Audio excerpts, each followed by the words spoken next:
Hey, hey, hey, what is going on, ladies and gentlemen? Welcome back to another episode of the Unlocking Excellence podcast. I'm your host, Eric Schwefel, and we have a great one for you today. I'm really excited about it. I think it's going to be, I think it's going to touch a lot of people, and it's going to help a lot of people, not only with getting results like what we talk about and living that excellent life, but I think it's also going to make a major, major difference in the way that you view things, right? The way that you see um, challenges and the way that you can address them and get the results you want. So let's just dive straight into it. What we're going to talk about today is, what do you do when you feel like giving up, when you get stuck, right? What do you do when you get stuck, when you're not seeing results, when you're stagnant, when you hit that plateau? What else can it be called? When you're not achieving and when you're not getting what you want out of life, what exactly do you do?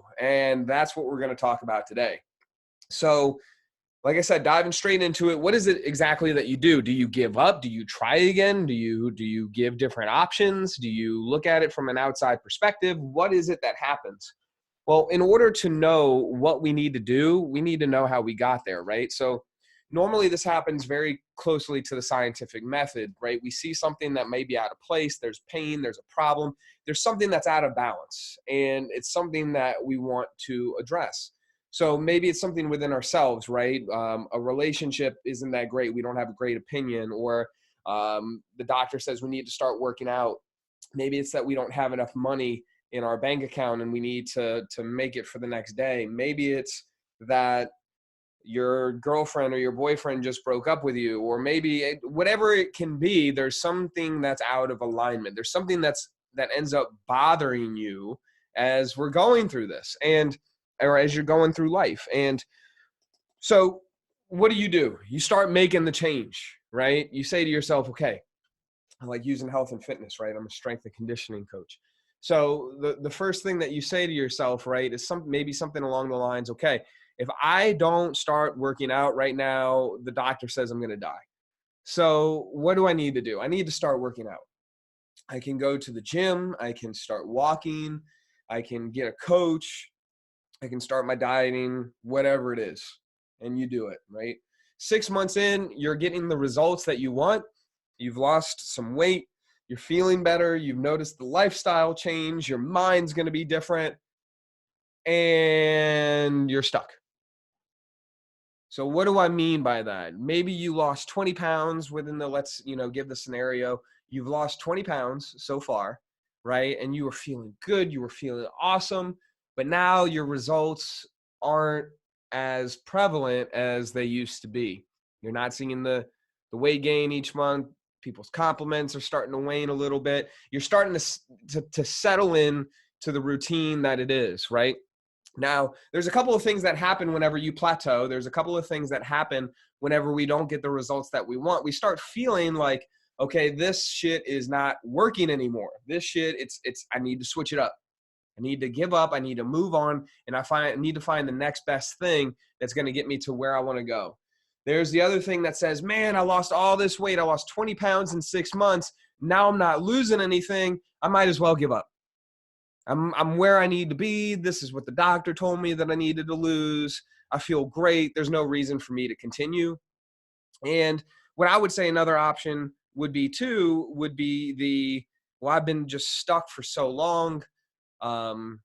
Maybe I just stick where I am, or that means that I've got to, there's two things, you've got to apply more, or I'm going to get somebody else to look at what I need to do, right? So there are a couple of different options.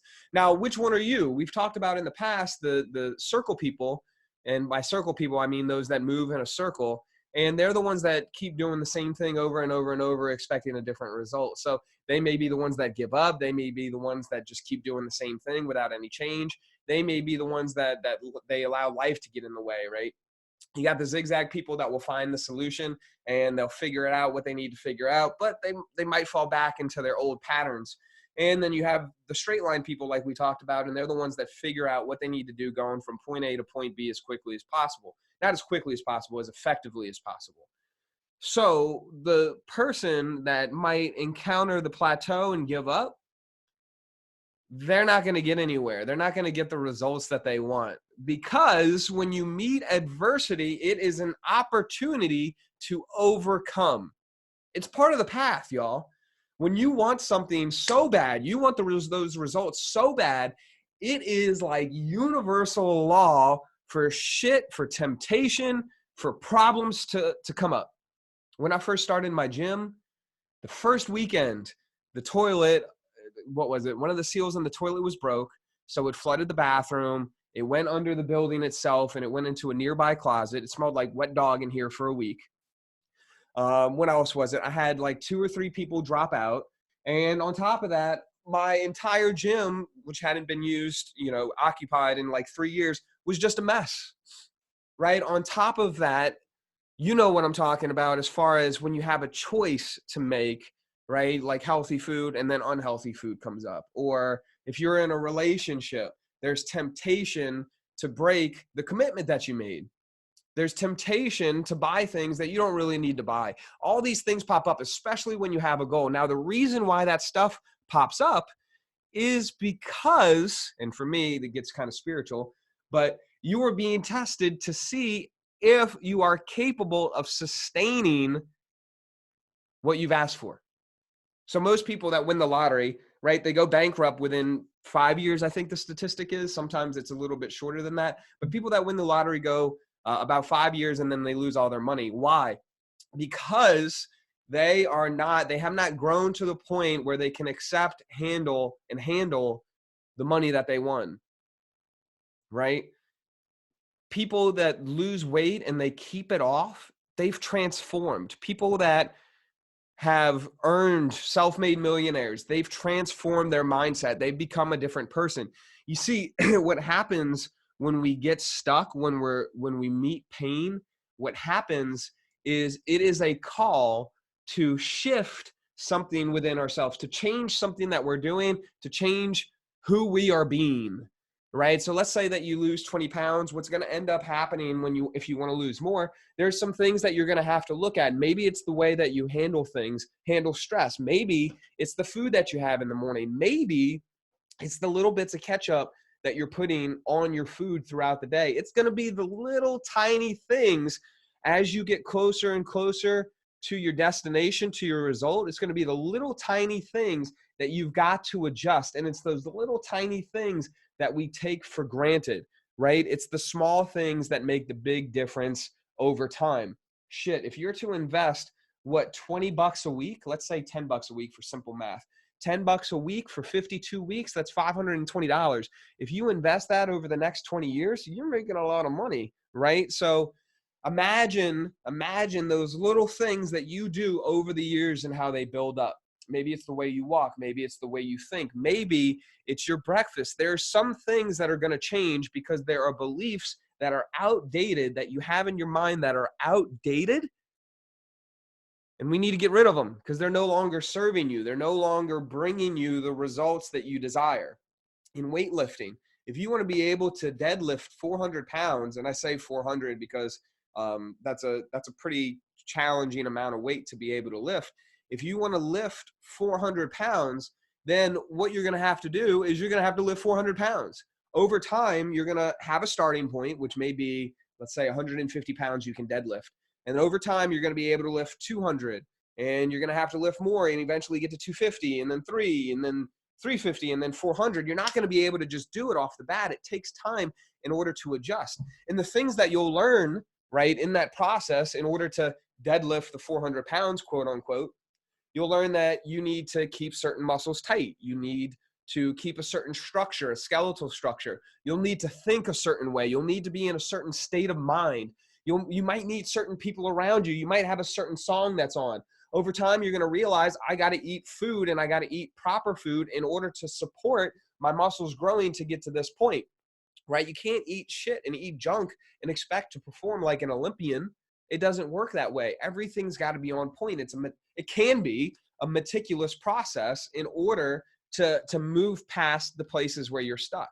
What happens, right, when you get stuck and when you plateau, it's calling you to view your obstacle, your problem, quote unquote problem. It's calling you to view that from a different perspective, from a different angle. So some of the things that you can do, right? I wouldn't say give up. I wouldn't say change the goal, but trust the process.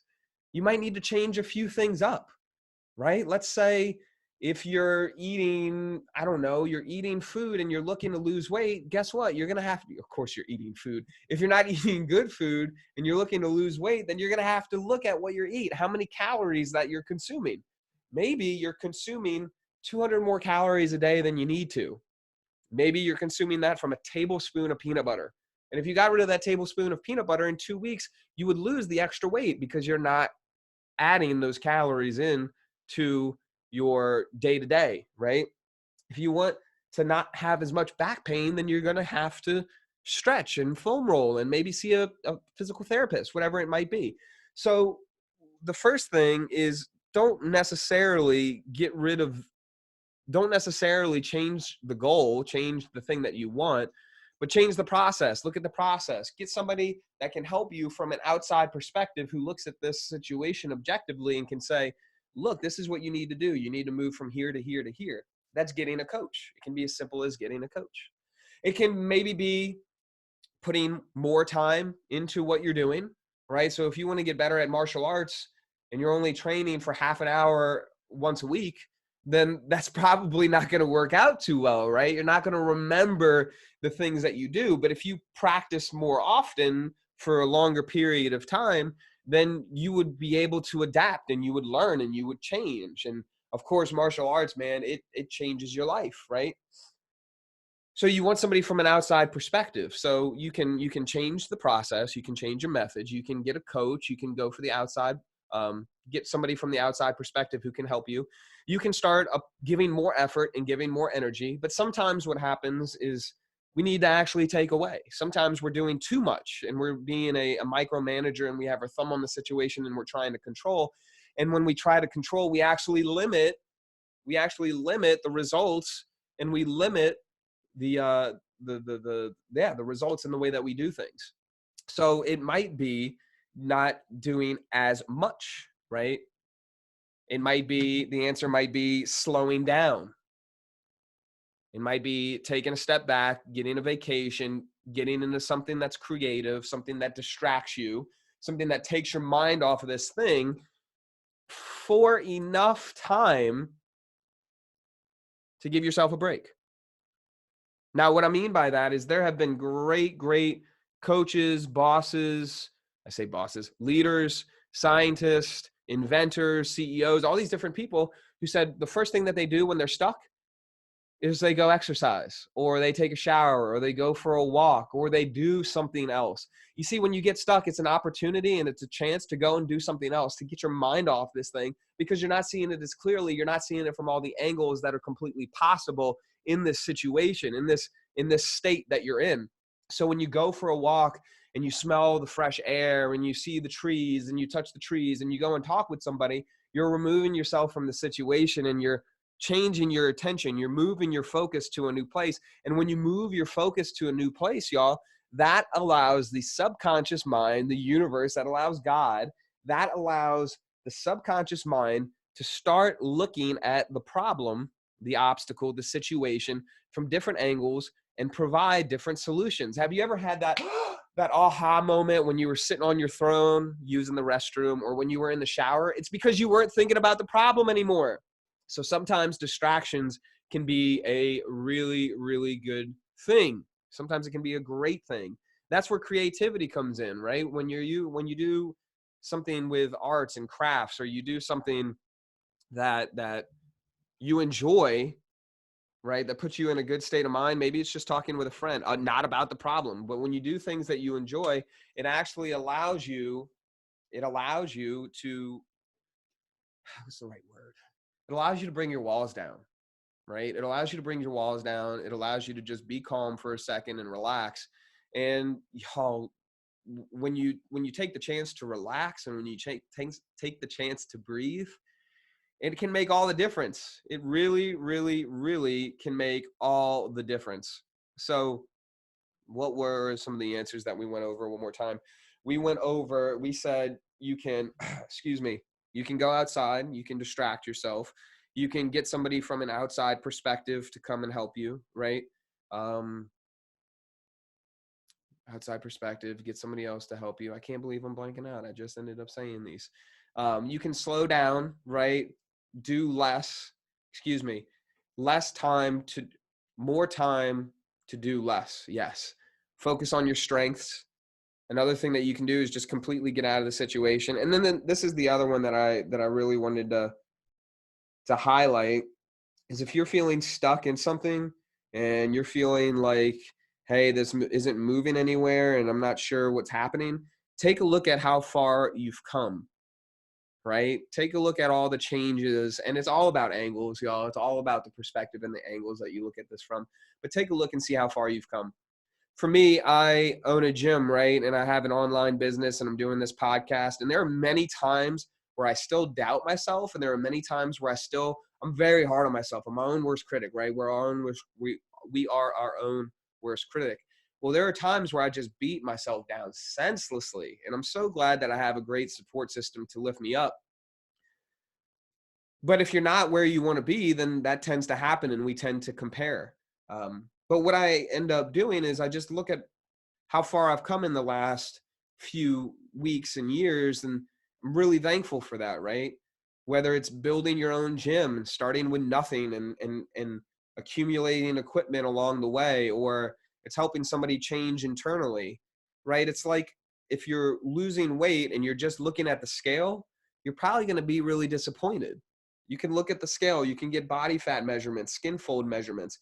You can take pictures, look at your clothes, start journaling how you feel every single day. Listen for what people might say about you, different compliments that people might say about you.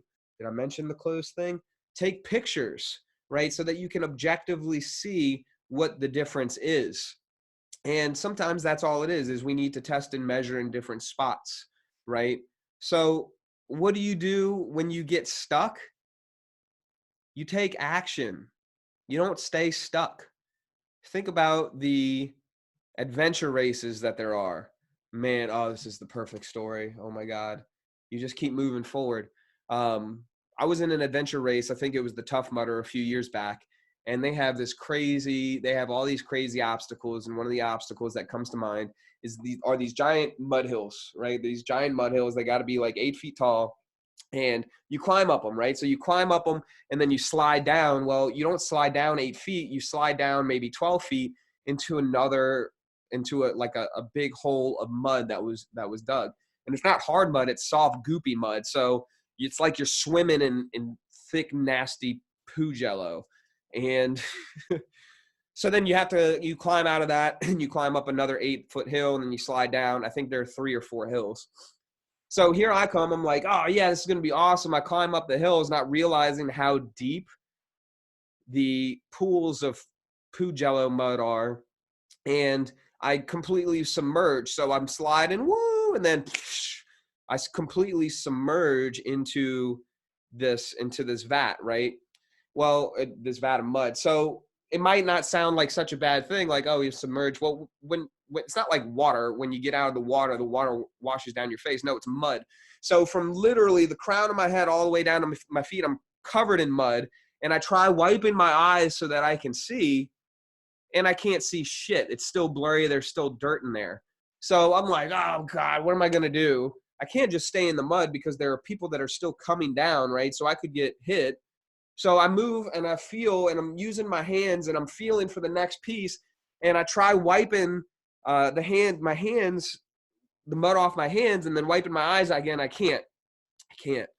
So what I do is I start blinking until my eyes start to water, until I force myself to cry, not like emotionally boo-hoo crying, but tears to come out of my face. And then I can finally see, I'm like, hell yes. I climb the hill, right? And then I fall back down and I don't catch myself and I get completely submerged again. So my eyes are completely covered. I can barely breathe out of my nose. I have to breathe out of my mouth and wait for all the mud to wipe off my face. And I do it again. I force myself to cry so that I can see clearly. I was told by a friend that was a really good quote, a really good saying. So I force myself to cry until I can see again, until I can see clearly. And I do. This time when I went up the hill and into the third pool of mud, I didn't allow myself to completely fall. I still could barely see now. Don't don't get it twisted. Like, I could still barely see out of my eyes, but I forced myself. If you're watching the video right now, you can see my eyes.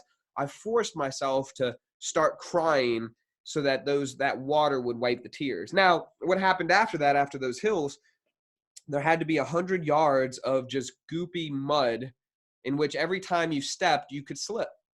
So here I am with my arms out trying to keep myself balanced.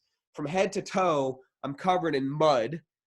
I can barely see, and I'm almost slipping each and every time. Teammates, you go with a whole team. Teammates didn't even recognize they were me. They were like, "Who's this guy?" And I said, "Shut up, Adam," or whoever it was. And they were like, "Eric, is that you?" I said, "Yeah, it's me." It's like, dude, I didn't recognize you. I was completely covered in mud, y'all. So in that instance, I could have stayed stuck in the mud, and I could have risked getting hurt by people falling down or sliding down the mud or getting in the way, and I could have risked that, and I could have just wallowed and been like, "Oh, poor me, I need help. I need somebody to wipe this mud out of my eyes." But I got to tell you, I wouldn't doubt if there were at least 10 more out of all those participants. There's hundreds of people who participated. I wouldn't doubt if there were at least 10 more people who were completely submerged and were in the same situation that I did. And I can tell you what, we were one of the last heats. Not one of them stayed stuck in the mud. All of them got out somehow. I don't know how, probably the same way I did, but all of them got out of the mud. You see, when you're stuck, you have the choice to stay there, or you have the choice to do whatever it takes to get out. I forced myself to cry so that I could see clearly. It's because there was mud in my eyes. Sometimes we have emotional, mental, spiritual, we have metaphorical mud in our eyes. And sometimes we just need to get to a place where we can cry it out so that we can see clearly. It's a little bit on a deeper thing, but you get what I'm saying. At least I hope. So if you're stuck, ask for help. Switch a few things up. Maybe you got to slow down. Maybe you got to speed up. Maybe you got to give less. Maybe you got to give more. Maybe you have to change your perspective. There are a few different things that you can do, right? You got to trust that you can get out of it. Have trust as certain as the sunrise, and you can move forward in confidence. You can move forward knowing that you'll be taken care of. You might not know how, but moving forward knowing that you're going to be okay, that things are going to be taken care of, you're going to advance, you're going to get the results that you want. It's all about stopping the negative self-chatter. It's all about stopping that, what I like to call the malfunction of thinking, the improper thinking, the negative thinking, the tearing down, the victim mindset thinking. It's all about getting rid of that and shifting into possibility. I love you. I hope you have a great day. You are unstoppable. Let me know what you thought about this in the comments. If you haven't already, you can check out our Facebook group. It's How to Live a Balanced Life. Not Unlocking Excellence. It's how to live a balanced life. There we go. And what you'll see there is tips and different, in a great community, but different tips on things that you can do now in order to bring balance to your life. It doesn't matter how rich you are. It doesn't matter how much shit you have, how many assets, how many risks you take. What matters, at least to me, is how happy you are day to day, minute by minute, moment by moment. Because what happens in the now is exactly what will make the future. I love you. Have a great day, and peace.